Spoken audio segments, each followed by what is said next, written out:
شروع اللہ کے نام سے جو بڑا مہربان نہایت رحم والا ہے۔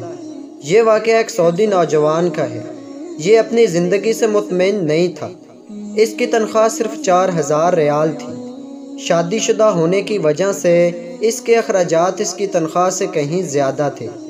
مہینہ ختم ہونے سے پہلے ہی اس کی تنخواہ ختم ہو جاتی اور اسے قرض لینا پڑتا۔ یوں وہ آہستہ آہستہ قرضوں کی دلدل میں ڈوبتا جا رہا تھا اور اس کا یقین بنتا جا رہا تھا کہ اب اس کی زندگی اسی حال میں ہی گزرے گی، باوجود یہ کہ اس کی بیوی اس کے مالی حالات کا خیال کرتی، لیکن قرضوں کے بوجھ میں تو سانس لینا بھی دشوار ہوتا ہے۔ ایک دن وہ اپنے دوستوں میں مجلس میں گیا۔ وہاں اس دن ایک ایسا دوست بھی موجود تھا جو صاحب رائے آدمی تھا، اور اس نوجوان کا کہنا تھا کہ میں اپنے اس دوست کے مشوروں کو قدر کی نگاہ سے دیکھتا تھا۔ کہنے لگا کہ میں نے اسے باتوں باتوں میں اپنی کہانی کہہ سنائی اور اپنی مالی مشکلات اس کے سامنے رکھیں۔ اس نے میری بات سنی اور کہا، میری رائے یہ ہے کہ تم اپنی تنخواہ میں سے کچھ حصہ صدقہ کے لیے مختص کرو۔ اس سعودی نوجوان نے حیرت سے کہا، جناب مجھے گھر کے خرچے پورے کرنے کے لیے قرضے لینے پڑتے ہیں اور آپ صدقہ نکالنے کا کہہ رہے ہیں۔ خیر میں نے گھر آ کر اپنی بیوی کو ساری بات بتائی تو بیوی کہنے لگی، تجربہ کرنے میں کیا حرج ہے، ہو سکتا ہے اللہ جل شان تم پر رزق کے دروازے کھول دے۔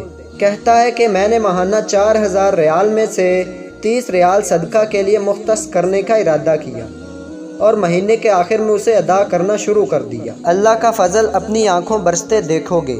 سبحان اللہ، قسم کھا کر کہتا ہوں میری تو حالت ہی بدل گئی۔ کہاں میں ہر وقت مالی ٹینشنوں میں اور سوچوں میں رہتا تھا، اور کہاں اب میری زندگی گویا پھول ہو گئی تھی، ہلکی پھلکی آسان۔ قرضوں کے باوجود میں خود کو آزاد محسوس کرتا تھا۔ ایک ایسا ذہنی سکون تھا کہ کیا بتاؤں۔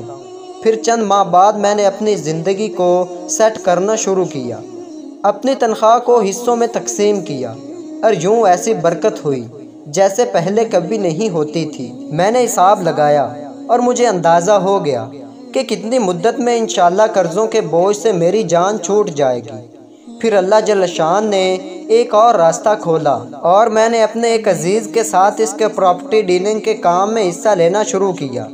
میں اسے گاہک لا کر دیتا اور اس پر مجھے مناسب پروفٹ حاصل ہوتا۔ الحمدللہ میں جب بھی کسی گاہک کے پاس جاتا وہ مجھے کسی دوسرے تک رہنمائی ضرور کرتا۔ وہ یہاں پر بھی وہی عمل دہراتا کہ مجھے جب بھی پروفٹ ملتا میں اس میں سے اللہ کے لیے صدقہ ضرور نکالتا۔ اللہ کی قسم صدقہ کیا ہے، کوئی نہیں جانتا سوائے اس کے جس نے اسے آزمایا ہو۔